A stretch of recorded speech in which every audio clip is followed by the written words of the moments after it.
Hey space explorers! If you're ready for another epic journey through the cosmos, drop a quick comment below. Your engagement helps this story reach more sci-fi fans like yourself. Let's dive into the void together. The Galactic Concordat. Assembly Hall buzzed with anticipation as representatives from 47 star systems gathered for the historic session. Admiral Vexen of the Zephyrian Empire adjusted his ceremonial battle sash, his forearms moving in practiced synchronization as he prepared to address the assembled delegates. Honored representatives. His voice resonated through the crystalline amphitheater. After 12 standard cycles of investigation, surveillance, and verification, we have reached an unprecedented conclusion. He paused, allowing the weight of the moment to settle. The species known as Homo sapiens, the humans of Sol 3, are hereby declared extinct. A murmur of satisfaction rippled through the assembly. The Thrakari delegation clicked their mandibles in approval, while the ethereal Valians pulsed with soft, pleased luminescence. The terror bombardment of 2387 succeeded beyond our calculations, continued Vexen. Our deep space monitoring arrays detect no human transmissions, no stellar traffic, no signs of civilization. Their homeworld remains a sterile monument to the consequences of defying the Concordat. Ambassador Yothara of the Hegemony Council rose from her seat, a serpentine form undulating with barely contained excitement. This marks the end of human expansionism. No more will their reckless colonization threaten established territories. No more will their primitive aggression disrupt galactic peace. The formal vote was unanimous. 47-0. Humanity was officially extinct. But in the deepest reaches of the Kuiper Belt, hidden within the hollowed-out core of the asteroid designated KC 2847, something stirred. Ancient systems that had slumbered for 3 decades began their awakening sequence. The sleeper awakens. Commander Emma Grace felt the neural interface connect with a sensation like ice water flooding her spine. Her consciousness expanded, merging with the quantum networks of the Cerberus command ship, Retribution. For a moment, she existed in 2 states simultaneously, the biological admiral sleeping in her cryogenic pod, and the digital entity now inhabiting 17 trillion processing cores. Status report, she commanded, her voice echoing through the ship's neural pathways. Admiral Grace, this is Captain Marcus Rodriguez, acting CO of the Retribution. The voice carried the weight of 30 years of isolation. The Concordat just declared us extinct. Unanimous vote. We've been monitoring their communications for 3 decades. Emma's biological form remained in stasis, but her digital consciousness moved through the ship's systems like lightning. She accessed memory banks, tactical databases, and most importantly, the Cerberus fleet roster. Fleet status, Captain. 12 dreadnoughts, 47 destroyers, 96 frigates, and 233 stealth corvettes. All ships operational, all crews in rotating stasis cycles. We've been ghosts for 30 years, Admiral. Ghost ships crewed by ghost soldiers. Emma felt the weight of command settle across her distributed consciousness. The Cerberus fleet. Humanity's last hope, built in secret during the final years before the bombardment. Each ship was a masterpiece of human engineering, equipped with technologies the Concordat couldn't even imagine. Wake the senior staff, she ordered. Full tactical briefing in 1 hour. And Rodriguez? Yes, Admiral. Send a message to all ships. Tell them the dead are about to walk again. The Ghost Fleet stirs. The briefing room aboard the Retribution materialized around Emma's holographic form as the senior staff took their positions. She studied each face, men and women who had volunteered for a mission with no guarantee of return, sleeping soldiers who had become legends in their own right. Captain Zoe Elizabeth of the Nemesis was the first to speak. Admiral, our intelligence suggests the Concordat has grown complacent. They've reduced their fleet presence in human space by 60%. They think we're extinct, added Commander James Nigel of the stealth corvette Whisper. Their sensor networks are focused outward, watching for external threats. They're not looking for ghosts. Emma nodded, her form flickering as she processed incoming data streams. The Concordat made a critical error. They assumed that destroying Earth meant destroying humanity. They never understood that we were already among the stars. She gestured, and the holographic display shifted to show the current galactic political map. 47 star systems, each controlled by different species, all united under the Concordat's banner of galactic peace, a peace that required the extinction of any species deemed too aggressive or expansionist. Our mission remains unchanged, Emma continued. We are humanity's sword and shield, but now we have something they never expected: the element of surprise. They think they're dealing with a dead species. Let's show them what ghosts can do. Commander Nigel leaned forward. What's the target priority, Admiral? Emma's expression hardened. We start with the Zephyrian Empire. Admiral Vexen personally oversaw the Terror bombardment. He gets to be the first to learn that reports of our extinction were greatly exaggerated. The first strike. The Zephyrian border patrol vessel Kethsana drifted through the void, its crew confident in their security. The ship's sensors detected nothing unusual, just the endless darkness of space and the distant glow of their homeworld's twin suns. Commander Vexetel reviewed the daily reports with casual indifference. 3 decades of peace in this sector had made the patrol's routine almost boring. The extinct humans were no longer a threat, and no other species dared challenge Zephyrian dominance in this region. Sir, called out sensor operator Kylvar, I'm detecting a minor gravitational anomaly at bearing 030 Mark 7. Vexethel barely looked up from his reports. Probably space debris. Tag it for the cleanup crews. Sir, the anomaly is moving. Now Vexethel did look up. On the main display, the gravitational signature was indeed shifting, but their optical sensors showed nothing but empty space. System malfunction. Run a full diagnostic. Diagnostics are clean, sir. Whatever's out there, it's definitely... The sensor operator's words were cut short as the Kethsana exploded. Not from external fire, but from internal detonation. A human stealth corvette had deposited a quantum mine directly against their hull, phasing through their shields using technology the Zephyrians didn't know existed. Commander Nigel watched from the bridge of the Whisper as the enemy vessel disintegrated. Target destroyed. No survivors, no distress signal. Excellent work, Commander, came Admiral Grace's voice through the neural link. Phase 2 is a go. Let's see how they react to losing an entire patrol squadron. The propagation. The news of the lost patrol ship spread through Zephyrian command like wildfire, but not in the way they expected. Ship after ship simply vanished. No debris fields, no battle damage, no witnesses. Entire squadrons would be there one moment, gone the next. Admiral Vexen paced his command center, his 4 arms gesticulating wildly as he reviewed the reports. 17 ships lost in 6 days. No distress signals, no evidence of attack.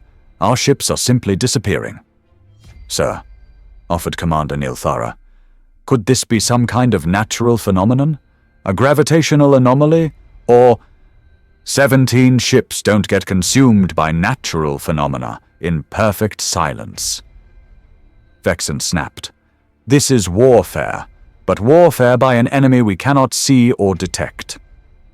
The holographic display showed the locations of the lost ships, a spreading pattern that formed a rough sphere around the Zephyrian core systems. Whatever was hunting them was getting closer to home. Double all patrols, Vexen ordered. Institute full sensor sweeps every 10 minutes, and send a priority message to the Concordat. We need... The lights flickered. Then the entire command center plunged into darkness. When emergency power restored minimal lighting, Vexen found himself staring at a holographic human figure, a woman in a military uniform he didn't recognize, her eyes cold as the void between stars. "Admiral Vexen." The figure spoke, her voice carrying the weight of 30 years of pain. "I am Admiral Emma Grace of the Terran Cerberus fleet. We need to talk." The reckoning. "Impossible." Vexen whispered, his face pale. "Humans are extinct. We confirmed it. We watched your homeworld burn." Admiral Grace's hologram smiled, but there was no warmth in it. "You watched Earth burn. You never understood that humanity had already spread beyond one world. You killed a planet, Admiral. You didn't kill a species." The Zephyrian officers around the command center reached for their weapons, but Grace continued speaking as if she hadn't noticed. "For 30 years, my fleet has waited in the darkness, watching, learning, preparing. You declared us extinct, so we became ghosts. And now, Admiral Vexen, you're going to help us deliver a message to the Concordat." "I'll never." "You will," Grace interrupted, "because the alternative is the complete annihilation of your species. You see, Admiral, you taught us something important during the Terra bombardment. You taught us that in this galaxy, only the strong survive. And you taught us that mercy is a luxury we can't afford." The hologram gestured, and the main display lit up with tactical readouts. Dozens of ships surrounded the Zephyrian command station, their positions marked by red dots that seemed to pulse with predatory hunger. 150 Cerberus vessels have your station surrounded," Grace continued. "Your shields are down, your weapons are offline, and your communication array is under our control. You have two choices: become our messenger, or become our first public execution." Vexen looked around at his terrified officers. In 30 years of military service, he had never faced an enemy like this one that could strike from the shadows, one that turned their own technology against them. What do you want me to say?" "Tell the Concordat that humanity is very much alive. Tell them that for 30 years we've been building something they never imagined, and tell them that their declaration of our extinction was premature."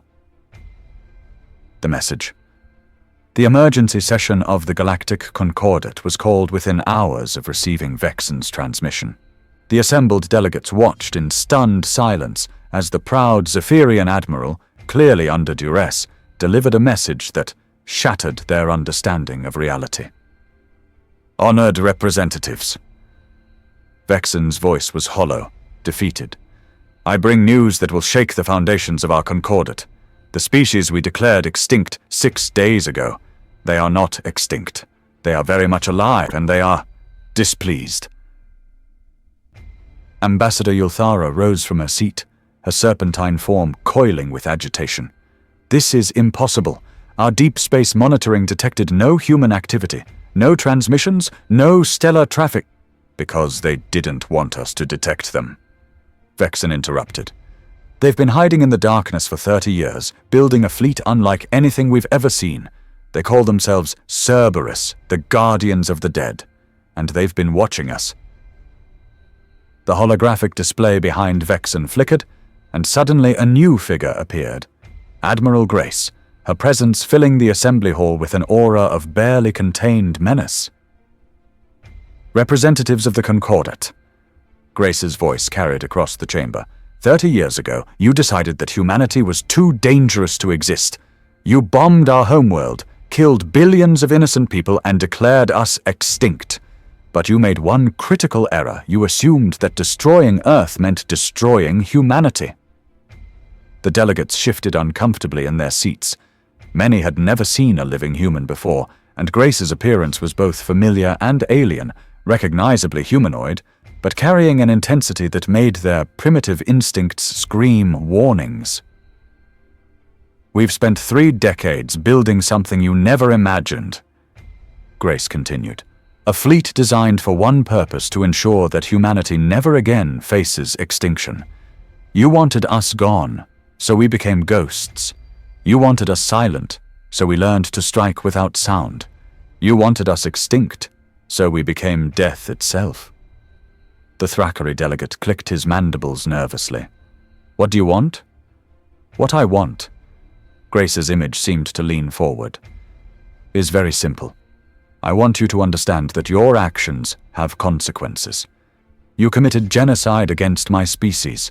You destroyed our homeworld. You scattered our people across the galaxy. And now you're going to pay for it." The hunt begins. The Concordate's response was swift but panicked. Emergency fleets were dispatched to every major system, sensor networks were recalibrated to detect stealth signatures, and ancient defense platforms were brought online for the first time in centuries. But the Cerberus fleet had spent 30 years studying their enemies, learning their weaknesses, mapping their responses. When the Concordate mobilized, humanity was ready. The first major engagement occurred at the Hegemony Council's primary fleet base at Vega 7. Ambassador Yulthara herself had overseen the mobilization of 200 warships, confident that sheer numbers would overcome any human advantage. She was wrong. The attack began at 0347 hours, Concordate Standard Time. The base's sensors detected nothing unusual, no approaching ships, no weapons signatures, no signs of impending attack. Then, without warning, the defensive platforms began exploding. "Status report," Yulthara screamed from the command center. "Ma'am, we're under attack, but we can't see the enemy." Her tactical officer replied, "Our platforms are being destroyed by some kind of directed energy weapon, but we can't trace the source." On the main display, the defensive grid was collapsing in real time. Each platform simply vanished in a brief flash of light, leaving no debris, no evidence of what had destroyed it. "Deploy the fleet," Yulthara ordered. "Full combat spread. Find them." 200 hegemony vessels surged out of the base, their sensors sweeping space for any sign of the enemy. For 30 minutes they found nothing. Then the killing began. Ships started disappearing from the rear of the formation first. A destroyer would be there one moment, gone the next. No explosion, no distress signal, just absence. "They're picking us off," the fleet commander reported. "Something's out there, but our sensors can't—" His transmission cut off as his flagship vanished. Yulthara watched in horror as her fleet was systematically dismantled by an enemy she couldn't see, couldn't target, couldn't fight. In less than 2 hours, 200 ships had been reduced to 30. Then the attacks stopped. The surviving ships hung in space, their crews paralyzed by fear and uncertainty. On the main display of the base, a familiar figure appeared, Admiral Grace, her expression calm, but her eyes blazing with cold fire. "Ambassador Yulthara." Grace's voice was conversational, almost friendly. "I believe we have some matters to discuss." The terms. The hastily arranged meeting took place aboard the neutral space station Omega 7, a diplomatic facility that had hosted peace negotiations for over 2 centuries. The irony wasn't lost on Admiral Grace. She was about to negotiate the survival of the species that had tried to exterminate her own. Ambassador Yulthara arrived with a full diplomatic escort, her serpentine form barely containing her nervous energy. Across the table sat Admiral Grace.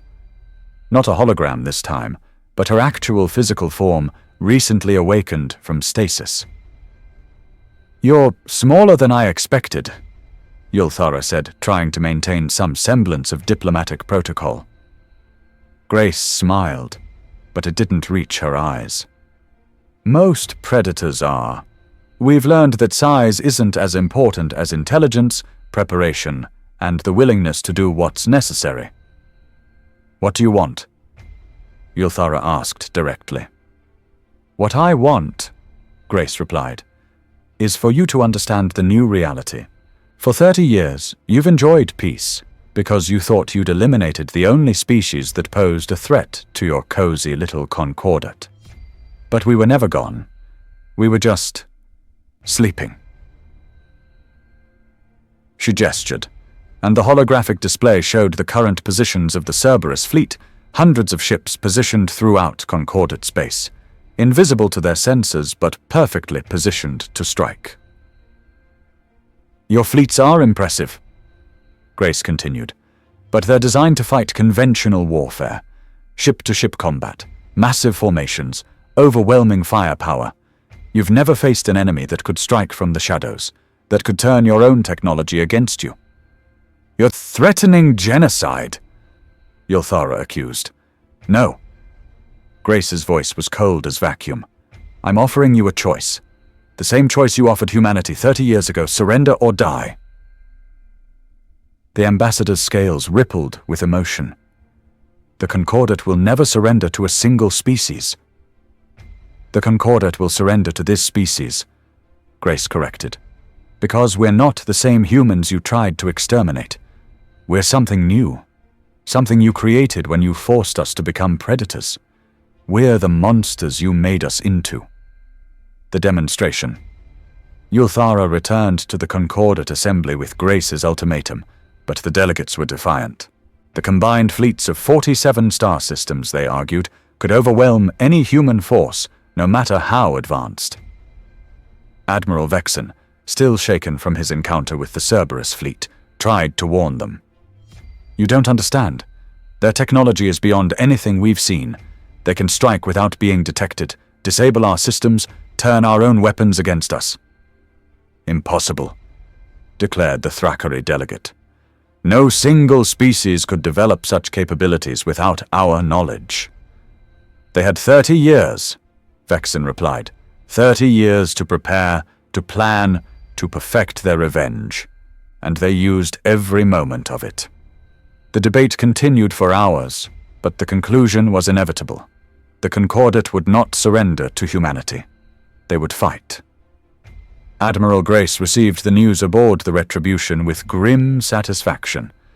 She had expected this response. The Concordate's arrogance would never allow them to submit to a species they considered inferior. "Very well," she said to her assembled captains. "They want a demonstration of our capabilities. Let's give them one they'll never forget." The target was the Praxian system, home to the Concordate's primary military academy and training facilities. 20,000 of their best and brightest were stationed there, along with a significant fleet presence. The Cerberus attack was unlike anything the galaxy had ever seen. No massive fleet engagement, no prolonged bombardment, no dramatic space battles. Instead, the human ships simply appeared. One moment, the Praxian system was secure, defended by orbital platforms and patrol fleets. The next moment, every single military installation had been destroyed. Not damaged, not disabled, completely annihilated. The survivors, and there were survivors, deliberately spared to carry the message, described it as watching the hand of death itself reach out and erase their defenses. Ships that had been there for decades simply ceased to exist. Platforms that had never been breached were reduced to atoms. In less than 4 hours, the Concordate had lost their primary military training facility, 67 warships, and any illusion that they could fight the Cerberus fleet on equal terms. But Admiral Grace wasn't finished. The revelation. The second phase of the demonstration targeted the Concordate's most protected secret, the Omega Archives, a hidden facility that contained the complete historical records of every member species, including the classified files on the Terra bombardment. The facility was located in a pocket dimension, accessible only through a series of quantum gates that were considered absolutely secure. No enemy force had ever breached the archives in over 1,000 years. It took the Cerberus fleet 12 minutes. When the dimensional barriers collapsed, the Archive's guardians found themselves face to face with Admiral Grace and a squad of human soldiers. The Guardians, ancient beings who had overseen galactic history for millennia, looked upon the humans with something approaching awe. "Impossible," whispered the Prime Archivist, a crystalline entity whose form seemed to bend light itself. The dimensional locks cannot be breached by any known technology. Any known technology. Grace agreed. But you never knew what humanity was capable of when we were given 30 years to prepare. She gestured, and her soldiers began downloading files from the archive's core systems. Not just the Terror bombardment records, but everything, every Concordate secret, every hidden agenda, every classified operation. "What are you doing?" the Prime Archivist demanded. "Research," Grace replied. "You see, when you tried to exterminate my species, you made a fundamental error. You assumed that destroying Earth would break our spirit, that we would either die or surrender. But you never understood the human concept of spite." She paused, studying the swirling data streams as they flowed into her soldiers' storage devices. "We've spent 30 years not just building a fleet, but studying you, learning your weaknesses, your fears, your deepest secrets, and now we're going to use that knowledge to ensure that humanity never again faces extinction." Download completed, and Grace's soldiers began placing strange devices throughout the archive. The Prime Archivist recognized them immediately: quantum destabilizers, weapons that could collapse the pocket dimension entirely. "You're going to destroy 1,000 years of galactic history," the Archivist pleaded. "No," Grace said simply. "I'm going to rewrite it." The New Order. The destruction of the Omega Archive sent shockwaves through the Concordat. Not only had humanity demonstrated their ability to strike anywhere, but they had also gained access to the most sensitive information in the galaxy. The emergency session of the Concordat Assembly was a study in barely controlled panic. Representatives who had been confident in their superiority now found themselves facing an enemy that knew their every secret, every weakness, every hidden agenda. Admiral Grace's hologram appeared before them without warning, materializing in the center of the chamber as if she belonged there. "Honored representatives," she began, her voice carrying a mocking edge. "I come before you today not as a supplicant, but as the voice of humanity's judgment. For 30 years, you have enjoyed peace built on the ashes of my homeworld. Today, that peace ends." She gestured, and the holographic display showed the current positions of the CERBERUS fleet, not the few dozen ships they had imagined, but hundreds of vessels positioned throughout Concordat space. "You see, while you were celebrating our extinction, we were building something unprecedented. Not just a fleet, but a new form of warfare.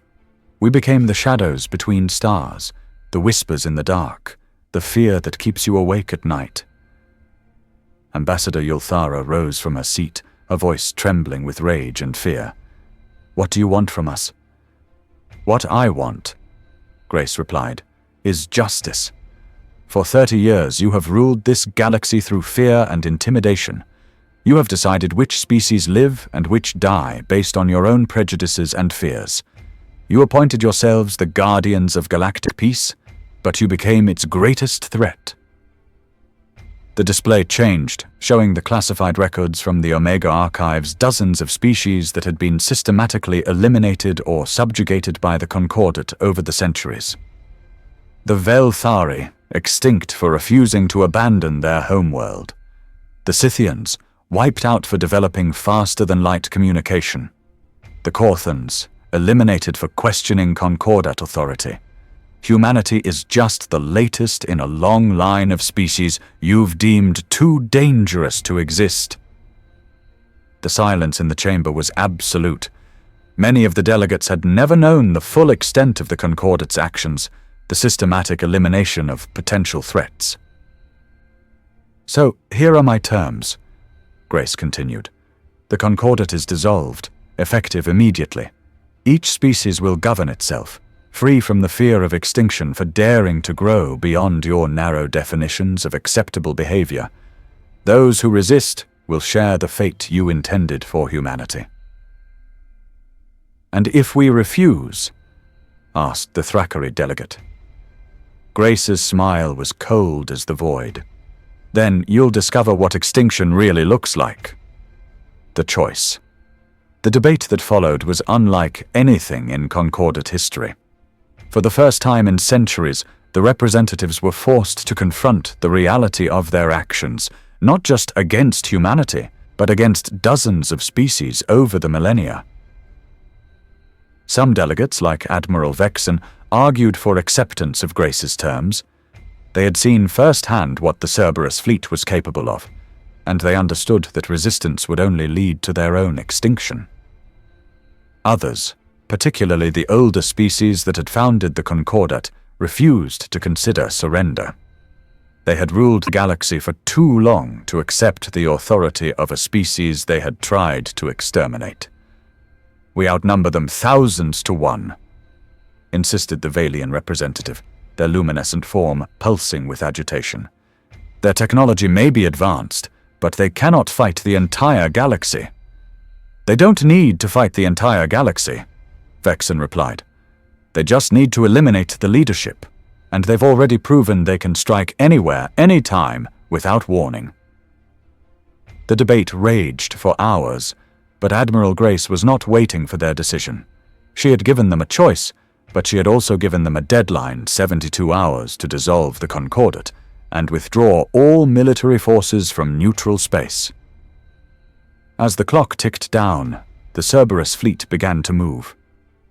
The first targets were the Concordate's military command centers, not the planetary defenses or the fleet bases, but the nerve centers that coordinated their forces. Within hours, the galaxy's most secure facilities were going dark, their communication arrays destroyed, their command staff either captured or eliminated. But Grace's strategy was more sophisticated than simple military action. She had learned from the Concordate's own playbook to truly break an enemy. You had to break their will to fight. The Cerberus fleet began broadcasting on all frequencies, sending out the classified records from the Omega archives. Species that had been told they were being protected by the Concordate suddenly learned the truth about their supposed guardians. Rebellions began to break out across the galaxy as subjugated species learned that they were not alone, that the Concordate had been systematically eliminating potential threats for centuries. The carefully maintained order that had kept the galaxy stable for millennia began to crumble, and at its center stood Admiral Emma Grace, the ghost who had returned from the dead to judge the living. The Reckoning. With 24 hours remaining on Grace's deadline, the Concordate Assembly found itself facing a choice that would determine the fate of the galaxy. The old order was crumbling around them, rebellions were breaking out on dozens of worlds, and the Cerberus fleet continued its systematic dismantling of their military infrastructure. Admiral Vexen stood before the Assembly, his forearms spread in a gesture of appeal. "We can continue to fight, and we will lose. Or we can accept the new reality and try to build something better from the ashes of what we've destroyed." "You're asking us to surrender to a species we tried to exterminate," the Thrakari delegate protested. "The humiliation, Vexen interrupted, "is that we created this situation in the first place. We became the very thing we claimed to protect the galaxy from a species that destroyed others out of fear." Ambassador Yulthara coiled her serpentine form around her speaking platform. "Even if we accept their terms, what guarantee do we have that they won't simply eliminate us once we're defenseless?"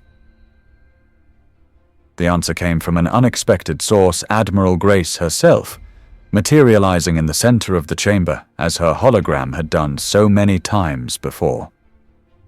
"You have the same guarantee we had 30 years ago," she said simply. "None." The silence that followed was profound. Grace looked around the chamber, studying the faces of the beings who had tried to exterminate her species. "You want to know what differentiates us from you?" she continued. "It's not our technology, our ships, or our tactics. It's that we remember what it was like to be afraid. We remember what it was like to be helpless. And we remember the choice you gave us, surrender or die." She paused, letting her words sink in. "We're giving you the same choice, but with one critical difference. We're not asking you to surrender to us. We're asking you to surrender to the idea that no species has the right to determine which others deserve to exist." The vote, when it finally came, was closer than anyone had expected, 24 in favor of dissolution, 23 against. But it was enough.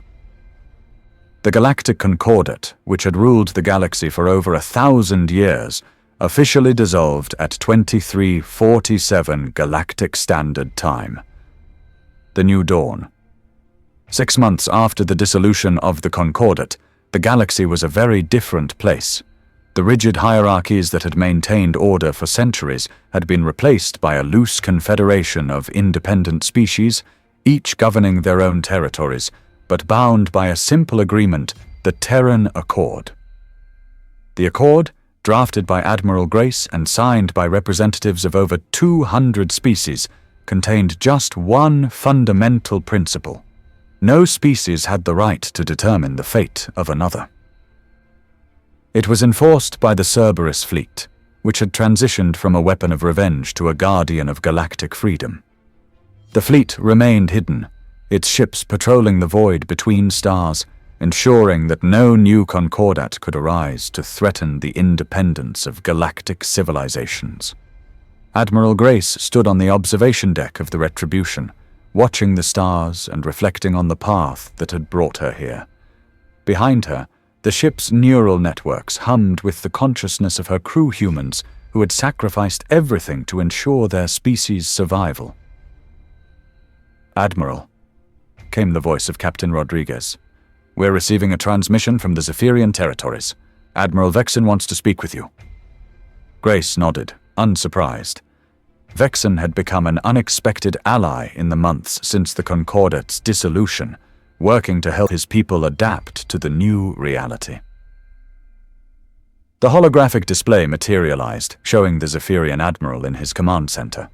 But this time, his posture was different, not the arrogant bearing of a conqueror, but the careful respect of someone who had learned hard lessons. "Admiral Grace," Vexen began, "I wanted to thank you." "Thank me?" Grace was genuinely surprised. "For destroying everything you believed in?" "For showing us what we had become," Vexen replied. "For 30 years we told ourselves that we were protecting the galaxy from dangerous species. But we were the dangerous ones. We were the ones who decided who lived and who died based on our own fears." He paused, his expression thoughtful. "My people are struggling to adapt to the new reality. We've been conquerors for so long that we've forgotten how to be anything else. But we're learning, and perhaps in time we can become something better than what we were." Grace studied the alien admiral's face, seeing genuine regret in his alien features. "The offer stands, Admiral. Any species that wishes to join the Terran Accord is welcome, as long as they accept the fundamental principle. That no species has the right to determine the fate of another." Vexen repeated. "Yes, I remember. It's harder to accept than you might think, for a species that has spent centuries believing in its own superiority." "Growth is never easy," Grace replied, "but it's necessary. We've all learned that the hard way." The Eternal Watch. 10 years after the dissolution of the Concordat, the galaxy had settled into a new equilibrium. The Terran Accord governed relations between species, trade flourished between independent worlds, and the fear of extinction for evolutionary advancement had become a thing of the past. But in the depths of space, the Cerberus fleet continued its eternal watch. Admiral Emma Grace, now existing primarily as a digital consciousness distributed across the fleet's neural networks, monitored the galaxy for signs of new threats. The fleet had grown over the years, incorporating new technologies and new crew members from species that had joined the Accord. They were no longer purely human. They had become something new, something that transcended the limitations of any single species. They were the guardians of the void, the Watchers in the Dark, the eternal protectors of galactic freedom. On the outer rim of the galaxy, a new threat was stirring, a species that had been developing in isolation, building their own concepts of racial superiority, preparing to impose their will on the galaxy. They had not yet learned the lesson that the Concordat had learned too late, that in the darkness between stars, something was always watching. And when they made their move, when they declared themselves the rightful rulers of the galaxy, they would discover what countless species before them had learned. The dead do not stay buried. The ghosts do not rest. And humanity never forgets. Thanks for joining me on this journey through the void. If you enjoyed this story, drop a comment below and let me know what you think. And remember, in the vastness of space, we're all just trying to find our way home. Until next time, keep watching the stars. End of transmission.